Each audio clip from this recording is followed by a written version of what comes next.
बिस्मिल्लाहिर्रहमानिर्रहीम अल्लाहुम्मा सल्ली वसल्लिम अला मोहम्मद सल्लल्लाहु अलैहि वसल्लम। जी नाज़रीन मुबस्सिरीन, मैं इस वक्त मौजूद हूँ गुजरात के मज़ाफ़ाती इलाके काले की में, और मेरे इस वक्त यहाँ आने का मकसद ये है कि आपको पता है कि लीबिया कश्ती का एक बहुत बड़ा सानिया, अंदोनाक सानिया हो चुका है, और उस हवाले से आपको पता है कि हमारे पाकिस्तानी तकरीबन 350 से जायद मुसाफिर उसमें सवार थे, और अपनी वो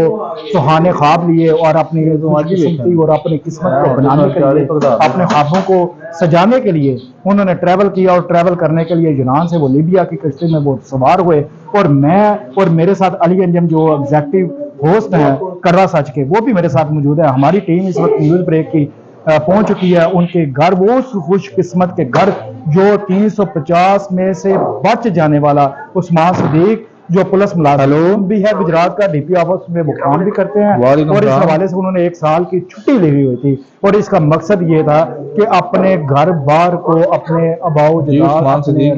अपने हल्का अहबाब को वो सुहाने ख्वाब उसको तमीर करते और उसको अमली जामा पहना कर खुशहाली जो पाकिस्तान में प्रेस्परेशन है, पाकिस्तान के लिए बेहतरी के लिए वो एक ट्रैवल कर रहे थे। लेकिन हुआ क्या क्या नहीं हुआ, वो मौत का सफर वो कैसे तय किया, और वापस जो है उनकी जिंदगी हयात का सफर वो कैसे हुआ, आइए जानते हैं। मैं इस वक्त काले के में मौजूद हूँ। सर इधर पहले ही तकरीबन 15-20 बैठे हुए हैं जिनको मैं सुबह से दे रहा हूँ, करता हूँ बात। और जी मैं इस वक्त बिल्कुल उस्मान सदीक साहब जिनका मैं जिक्र कर रहा था वो उनके साथ मौजूद हूँ, और उस्मान सदीक गुज़श्ता 1 दहाई से वो पुलिस मुलाजिम भी है, और उन्होंने अपने महकमे से 1 साल की छुट्टी ली हुई थी। और जैसे मैंने आपको बता चुका हूँ कि ये एक अपने ख्वाब सजाने के लिए, अपने ख्वाबों को अमली जामा पहनाने के लिए, जो सुनहरी ख्वाब बंदा सजाता है उसके लिए एक ट्रैवल किया था, और इनको इस चीज़ का इल्म नहीं था और एक नॉलेज नहीं कर रहे थे कि वो मौत का एक सफ़र है, और मौत के सफ़र में वो कैसे हयात मौत हयात में वो कैसे तब्दील हुआ, इनसे ही जानते हैं। और मेरे साथ अली अंजम मिर्ज़ा साहब जो एग्जेक्टिव होस्ट हैं वो भी मेरे साथ मावन रहेंगे। मैं इनसे पूछता हूँ उस्मान सदीक साहब से कि ये बताइएगा कि ये आपने कैसे, यानी कि आपके पास एक अपॉर्चुनिटी सी लीगल आप वे इस्तेमाल कर सकते थे, और इसके अलावा भी आपके पास अपॉर्चुनिटी थी, आप सरकार के मुलाजिम भी हैं और मुहाफ़िज़ हैं, और मुहाफ़िज़ गुजरात में हैं, तो फिर आपका, और मैं आपको एक और भी बात बताना चाहता हूँ कि ये काले की गांव जो है ये बिल्कुल चनाब आपको पता है फ्लड का एक सिलसिला शुरू है अली अंजम साहब, और फ्लड के हवाले से भी मॉडरेट फ्लड जो है वो भी आ चुका है, और इस हवाले से ये गांव के बिल्कुल साथ है, और इसमें हर बंदा हर बच्चा तकरीबन जो भी किसी नहर या किसी दरिया के करीब कोई ऐसा इजला या कोई ऐसा गांव होता है, वहां के तकरीबन जितने भी लोग होते हैं, वासी होते हैं, रिहायशी होते हैं, उनको ये ट्रैवल को वो स्विमिंग भी आती है, और कुछ ना कुछ वो अपना ये जानते भी है। इसके अलावा क्योंकि इन्होंने अपनी एक्सरसाइज और पुलिस की, आपको पता है पाकिस्तान पुलिस जो है वो अपने पंजाब पुलिस अपने नौजवानों को कैसे तैयार करती है और मुस्तैदी बनाती है, और माशरे में जिंदा रहने के लिए और दूसरों को हिफाजत करने के लिए उनका क्या रोल रहा है, इसके हवाले से ये पूछते हैं। आपने ट्रैवल करने की वजूहात क्या थी, और क्या आपने सोचा कि आप जाएंगे, और इनके भाई भी एक वैसे तो डीपी ऑफिस में मौजूद है, अभी इनसे पूछते हैं कि ये कैसा सफर रहा और कैसे 6 दिन 6 रातें कैसे गुजारी आपने। जी उस्मान साहब। सर वैसे ही दोस्त एजेंट था मेरा, एजेंट उससे मैंने तकरीबन वैसे ही बैठते रहते थे, उसने मेरा माइंड वॉश किया कि 10 दिन में आप इटली पहुंच जाओगे, तो मैं उसकी बातों में आ गया। तो जिस टाइम से हम पहुंचे हैं उधर तकरीबन 3 मई को हम इधर से निकले हैं, उधर जब लीबिया में पहुंचे हैं तो सारी बातें उसकी झूठी थी, सब फ्रॉड था। सर एक छोटा सा कमरा था, उसमें तकरीबन 76 लोग थे, जो यानी जिस टाइम मैं गया हूँ हमारे जाने से पहले भी उधर पाकिस्तानी लड़के मौजूद थे। तकरीबन 1.5 महीना उन्होंने हमें उसी कमरे में रखा है, उसी कमरे में तकरीबन 3-3, 4-4 दिन बाद हमें ये खाना देते रहे हैं, पानी देते रहे हैं। अगर पानी नहीं से देते 3-3, 4-4 दिन भूख की वजह से वैसे ही नहीं हाल थे, लेकिन पानी जो है ना हमें बहुत ज़्यादा यानी तंग कर रहा था कि हम पानी, हमें प्यास लगती थी बहुत ज़्यादा, ऊपर से गर्मी बहुत ज़्यादा थी उस कमरे में, ना कोई पंखा ना कोई और चीज़। एक छोटी सी खिड़की थी जिसमें यानी पता चलता था कि इधर सुबह होगी या शाम होगी, इसके अलावा हमें और कोई चीज़ ना हमें बाहर निकलने देते थे। उधर लीबिया के जो लोग थे उन्होंने 2 रखे हुए थे, वो उनके पास डंडे थे, वो जो भी ज़्यादा ऊंची आवाज़ में बोलता था या बाहर निकलने की कोशिश करता था उसको मारते थे। अच्छा ये बताएं कि आप खुद यानी कि डंडा ब्रादर मशहूर है वैसे ही। अब जी, पुलिस जी। आपको थोड़ा सा आपको वापस लाते हैं ना, क्योंकि आप तो अल्हम्दुलिल्लाह खुशकिस्मत उन मुसाफिरों में से हैं जो मौत के साथ वो उनका टकराव रहा और उसमें कुछ के लापता हो गए और आप उसमें से अल्हम्दुलिल्लाह बच गए। तो आप अभी डंडा ब्रादर थे और आपने वो ऐसी कैदो मशक्कत की जो कह सकते हैं पाबंद सलासल ही कह सकते हैं, वो भी रहे हैं। तो आपको याद आता रहा कि काश मैं पाकिस्तान में, या आपको किसी लीगल वे से या कोई स्टूडेंट वीजे से या किसी और तरीके से वहां पे ट्रैवल करता, और लीबिया आपको बाई एयर गए थे या वो भी इसी तरह जो आपने लैंड ट्रैवल किया था? सर लीबिया बाई एयर गए हैं हम। इधर से हम कराची से दुबई गए हैं, दुबई से मिस्र गए हैं, मिस्र से हमारी फ्लाइट लीबिया थी। लेकिन सर उस टाइम तो ना हमें कुछ चीज़ सूझ रही थी, बस भूख और प्यास की वजह से हम बड़े निढाल थे। बस यही था कि हम इधर से निकलें, कहीं शिप में बैठें और हम वापस जाएं। लेकिन सर उधर पहले भी मैं तकरीबन साल डेढ़ मैंने अप्लाई करता रहा हूँ, स्टडी वीज़ा भी और वैसे भी रोमानिया, सर्बिया, यूनान, लेकिन सर वीज़ा लगा नहीं था। और भी 10 दोस्त से जो साथ उनके भी वीज़ा नहीं था लगे। अच्छा, मुकम्मल सेटिस्फाइड किया था आपको एजेंट ने कि आप सर बिल्कुल किसी किस्म का आपको ट्रैवल नहीं करना पड़ेगा, लैंड ट्रैवल और डंकी वाला वो सिलसिला नहीं था? आपको तो ये बताया गया था कि आपने बाई एयर मिस्र जाना है, लीबिया जाना है, लीबिया से फिर आपको बाकायदा और बाज़ाब्ता तौर पे आपको ट्रैवल एयर ट्रैवल करना पड़ेगा। जी सर, इसमें बोला था कि कार्गो शिप होगा बड़ा, जिसमें कंटेनर वगैरह और सामान वगैरह जाता है एक मुल्क से दूसरे मुल्क। उस तरह का बड़ा शिप होगा, उसमें आप बाइज्जत तरीके से जाएंगे, 8-10 दिन में आप इटली पहुंच जाएंगे। लेकिन जब सर हम शिप में बैठे हैं, छोटा सा शिप था, तकरीबन 300-400 बंदे की कैपेसिटी थी, उसमें इन्होंने 750 बंदा डाल दिया था। यानी उठ के एक जगह से दूसरी जगह भी हम बड़ी मुश्किल से जाते थे। अगर जानते भी थे तो बंदे लड़ पड़ते थे कि हम खुद बड़े तंग हैं, अपनी जगह पे बैठो, इधर उधर ना हो। तो 6 दिन 6 रातें आप समंदर की लहरों से लड़ते रहे, और समंदर की लहरों से लड़ते लड़ते आप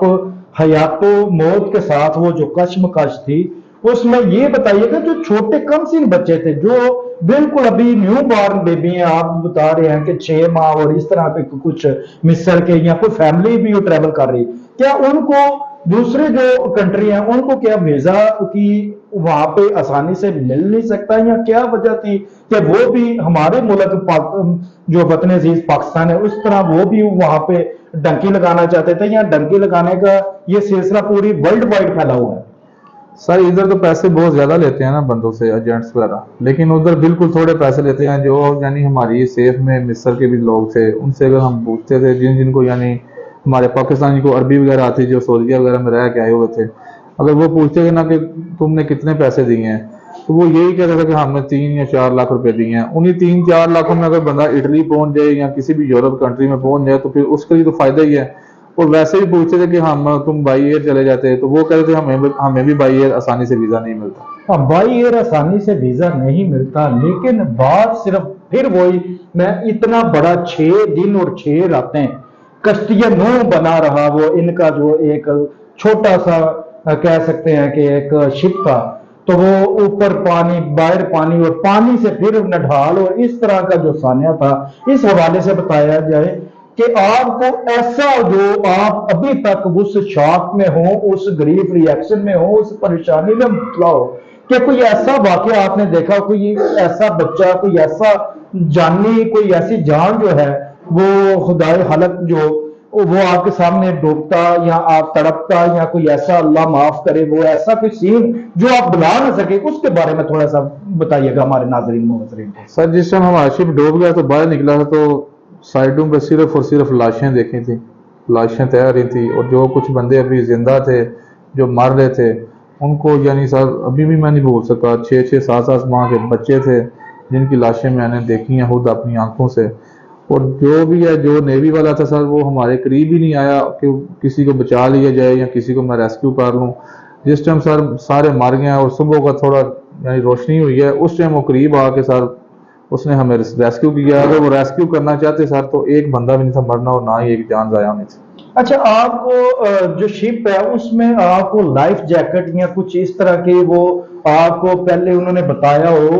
कि ये आपके साथ हादसा भी पेश आ सकता है, और इसी मद्देनजर रखते हुए آپ کو یہ لائف جیکٹ بھی دی جاتی ہے, آپ کو آکسیجن, آپ کو کھانا, آپ کا پینا, آپ کا رہنا, یہ آپ کے لیے ممکنات میں شامل تھا. ویسے تو آپ نے 3 دن کا وہ ٹریول کرنا تھا, لیکن وہ 3 دن سے زائد جو چلا گیا, اور آپ کے سامنے کم سن جو بچوں کی وہ شہادتیں کہہ سکتا ہوں, کہ کیونکہ ویسے بھی ہمارے دین اور ہمارے مذہب میں تو یہ ہے کہ جو ڈوبتا ہے, ڈوب کے اگر مرتا ہے تو وہ ایک شہادت کا ایک ایسا درجہ ہے, اس میں شامل ہو جاتا ہے. تو آپ کے سامنے شہادتیں ہوتی رہیں, اور آپ سوئمر تھے, آپ ویسے تو پانی اور کھانے کی وجہ سے نڈال تھے, لیکن آپ نے کوشش کی ہو کہ کسی کو بچایا جا سکے, اگر کوئی بچ گیا تو اس کے بارے میں بھی بتائیے گا.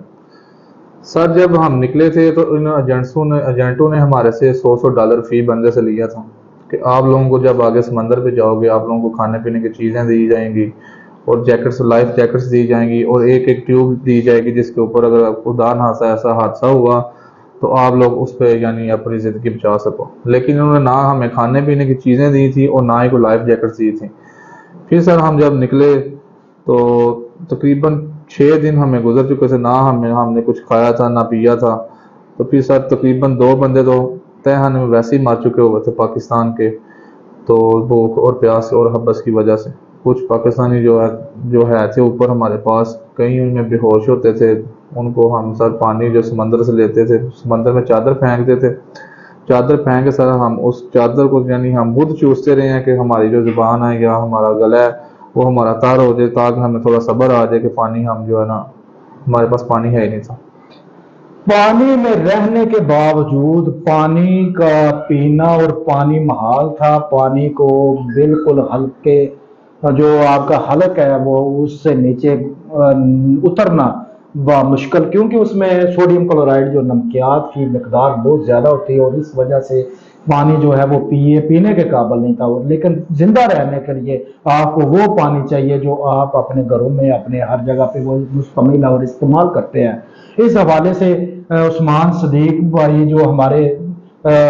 گجرات کے رہائشی اور باسی ہیں, انہوں نے کافی اپنا وہ سین دیکھے ہیں, وہ ایسے حالات دیکھے ہیں, وہ ایسے سرکمسٹانسز دیکھے ہیں کہ آپ کو میں ناظرین و مبصرین میں بالکل بتا نہیں سکتا. علی اجم مرزا صاحب, آپ بالکل بھی یہ ایسی چیزیں, اور میں کہتا ہوں کہ یہ ایک ایسا واقعہ ہے, اس واقعے کے بعد کم از کم ہر لوگ کو, ہر بندے کو, ہمارے جو مذہبات میں منڈی بہاولدین اور اس طرح کے دوسرے کھاڑیاں اور سرائے عالمگیر وہ شامل ہیں, وہ زیادہ تر وہ ٹریول کرتے ہیں, اور ان کا یہ ایک طریقہ بن چکا ہے. اور بلکہ کہتے ہیں کہ اگر کسی نے میاں نواز شریف کی جب بات آتی تھی وہ ان کو جانے نہیں دیا جاتا, تو وہ کہتے تھے منڈی بہاولدین کے کسی ایجنٹ سے بات کریں تو وہ ان کو بھیج دے گا. اتنا زیادہ یہ ہمارا جو لوکلٹی ہے, ہمارا جو ایریا ہے گجرات ریجن, اس حوالے سے, اس جو بیماری ہے اس حوالے سے یہ اتنا فیمس کر چکا ہے, اتنا مشہور و معروف ہو چکا ہے. لیکن میں یہ کہتا ہوں کہ آپ کے دوست باپ جو ہیں وہ چلے گئے ہیں, جو جا چکے ہیں, وہ آپ کو وہ سیٹل ہیں, وہ اسپانسرشپ کر سکتے ہیں, وہ اور کوئی طریقہ جو ہے وہ آپ کو, ابھی تو پاکستان کونسل نے اور پاکستان گورنمنٹ نے آپ کے ساتھ وہ کافی زیادہ نئی چیزیں اڈاپٹ کی ہیں, اور نئی آپ کے مراسم دوسرے ممالک, کرنٹ افیئر آپ کے بہت بہتر چل رہے ہیں, اور اس حوالے سے بھی آپ ٹریول کرنا آپ کے لیے آسانی ہے. تو میں ناظرین اپنے مبصرین کو, اپنے علی مرزا صاحب یہ بتانا چاہتا ہوں کہ اس حوالے سے, اس سلسلے سے اگر کسی نے کوئی ٹریول کرنا ہو, کوئی اسٹوڈنٹ یا کسی کے علاوہ بھی, تو آپ انتظار کریں, منتظر رہیں, لیکن موت کی جو کشتی ہے, موت کا جو سفر ہے, اس کو اپنا ہم سفر نہ بنائیں, اپنا جو ہے اس کو ٹریول نہ کریں. اس حوالے سے میں علی اجم صاحب سے مزید جو ہے وہ بات کرتے ہیں, تو میں آپ کو مزید اس کے اوپر اپنا جو اینالائز کرتا ہوں ایز اے اینالسٹ. میں اچھا عثمان بھائی, یہ آپ بتائیے گا کہ یہاں سے اب جیسا آپ نے بتایا کہ 750 بندہ کشتی میں موجود تھا, اس میں ہمارے جو پاکستانی ہیں ان کی کتنی تعداد موجود تھی؟ سر 350. اور 350 میں سے صرف آپ 1 لوگ 2 لوگ جو ہے وہ بچے ہو؟ سر ٹوٹل 12 لوگ ہم بچے ہیں, جو 2 گجرات کے ہیں, 1 گجرانوالہ کا ہے, اور 1 سیالکوٹ کا ہے, اور 2-3 شیخو پورہ کے ہیں. اس طرح ٹوٹل 12 لوگ ہم بچے ہیں. اچھا, یہ جو لوگ, کیونکہ میں آپ کی ساتھ سے لوگوں کو بھی بتانا چاہتا ہوں کہ یہ جو لوگ اب خود پیسے دے کے, اتنے زیادہ پیسے دے کے اپنی موت خریدتے ہیں, उन लोगों को तक ये मैसेज पहुंचाना चाह रहा हूं कि भाई आप जब यहाँ से जाते हैं सुहाने ख्वाब अब वो आपको दिखा कर लेके जाते हैं, तो रास्ते में जो हर्डल्स आती हैं, जो जितनी भी परेशानियां थी, आप पहले तौर पे इसको माइंड में लेके चलते हैं, या आप वही ख्वाब देख रहे होते हैं और वो ट्रैवल कर जाते हैं कि अभी पहुंच जाएंगे वहां पे, मजे लेंगे वहां पे यूरोप के? क्या वो जहन में आपके बात नहीं आती कि भाई ये मामलात हो सकते हैं, हमारे पीछे घर वाले हैं, बीवी बच्चे हैं, वो कैसे सरवाइव करेंगे अगर आपके साथ कोई भी हादसा पेश आ जाए? तो उस बारे से थोड़ा सा बताइए। सर एजेंट सीधी बात बताते ही नहीं है। पहली बात तो ये है, वो इस तरह के सुहाने ख्वाब दिखाते हैं कि 10 दिन में आप इटली होगे, बड़ा शिप होगा, कार्गो होगा, जिसमें एक जगह से दूसरी जगह सामान लेके जाते हैं, हम उसमें आपको बिठाएंगे, उधर आपको 3 टाइम खाना मिलेगा, कोई मौज में आप लोग बाहर घूम फिर सकते हैं, कोई टेंशन वाली बात नहीं है, तो घर वालों को भी परेशानी नहीं है, आपने 10 दिन बाद वैसे ही पहुंच जाना है। तो इस तरह के सारे वो हाल दिखाते हैं। हमें तो सीधी बात बताते नहीं कि उधर भूख भी है, प्यास भी है, आप लोगों ने 1.5-2 महीने उधर बैठना भी है। हालांकि मैंने उधर देखे हैं सर, तकरीबन 7 साल के बंदे बैठे हुए हैं, तकरीबन 1.5 साल के जेलों में बैठे हुए हैं, वो छोड़ के उधर से आते हैं दोबारा से, फिर उनको डंकी, अगर कोई कहता है हमने वापस जाना है तो उनसे पैसों की डिमांड करते हैं कि हमें इतने पैसे और दो और तुम्हें हम वापस भिजवा देते हैं। खुद से बंदा वापस भी नहीं आ सकता, ना खुद से बंदा कहीं बाहर जा सकता, ना निकल सकता। उधर ना तो कोई गवर्नमेंट है, ना कोई हुकूमत है, तकरीबन 3 गवर्नमेंट है, एक कहता है मेरी है, एक कहता है मेरी है, एक कहता है मेरी है। बाहर निकले भाग गए तो माफिया पकड़ लेता है, माफिया फिर अपने यानी वो पैसे मांगता है, पीछे फोन करके पैसे मंगवाओ, पैसे मंगवाओ, पैसे मंगवाओ। फिर कुछ ऐसे भी सीन हमने लोगों से सुने हैं कि कुछ बंदे निकलने की कोशिश भी की है, वो पकड़े गए हैं, तो माफिया उनसे पैसों की डिमांड करते थे। अच्छा, एक और बात बताइए कि अब जो बंदों ने आपको लेके गए हैं, यहाँ के जो एजेंट्स हैं, उनके बारे में आपकी क्या राय होगी? उनका पीछा करेंगे? क्योंकि आने वाले जो लोग मजीद बाज तो नहीं लोग आते, हर बंदा ट्रैवल करने के चक्कर में होता है, सुहाने ख्वाब देखता है वो जो दिखाते हैं। तो आया आप मुद्दई बन सकते हैं? जो पाकिस्तानी आपके सामने शहीद हुए हैं उनके खिलाफ FIR आप करवाएंगे, उनका पीछा करेंगे, ताकि आने वाले जो लोग हैं उनको हदायत भी मिल जाए, और जो लोग हमारे यहाँ से बच भी जाएं, अपनी फैमिली छोड़ के जाते हैं, उनका जरा बताइए कि आप उस वाले से कोई ऐसा इकदाम करने वाले हैं या इनको ऐसे ही छोड़ देंगे? सर पहले भी किया हुआ है और लोगों दूसरों ने भी किया हुआ है। आसिफ सुनयारा आपको पता है, हाईलाइट होया हुआ है। क्या नाम बताया उसका? आसिफ सुनयारा, अच्छा, वो पहले ही हाईलाइट है। जो गारंटर है उनके सुनयारे, वो भी भागे हुए हैं, वो खुद बाहर है। आसिफ सुनयारा पता नहीं अब वो पकड़ा जाता है या नहीं पकड़ा जाता, ये तो फिर आप सबके सामने होगा जो भी होगा। आप अब लास्ट में मुझे बताइए, अपने जो दोस्त अहबाब हैं और दुनिया पूरी देख रही है आपको, आप क्या पैगाम देंगे कि भाई इस वाले से, डंकी के वाले से? सर मैं तो यही पैगाम देना चाहता हूँ कि भाई ये तरीका से बाइज़्ज़त तरीके से जा सकें, अगर नहीं जा सकते तो बाइज़्ज़त तरीके से अपने घरों पर रहें, इधर कोई हिम्मत कर लें, कोशिश कर लें। लेकिन जो लीबिया का रास्ता है सर, वो सिर्फ और सिर्फ मौत है, इसके अलावा और कुछ नहीं। जी, उस्मान भाई ने बताया कि ये जो रास्ता है ये मौत का रास्ता है, इसलिए एहतियात से हर काम करें, कोई ऐसा अमल ना करें जिसे, क्योंकि एक और बात भी है अरफान साहब, एक बंदा तैयार होता है ना, वो गांव के 4 बंदों को साथ तैयार कर लेता है, और उसकी वजह से फिर एक बंदे की नहीं, वो 4 बंदों की मौत का सबब बनता है। तो इसके साथ इजाजत।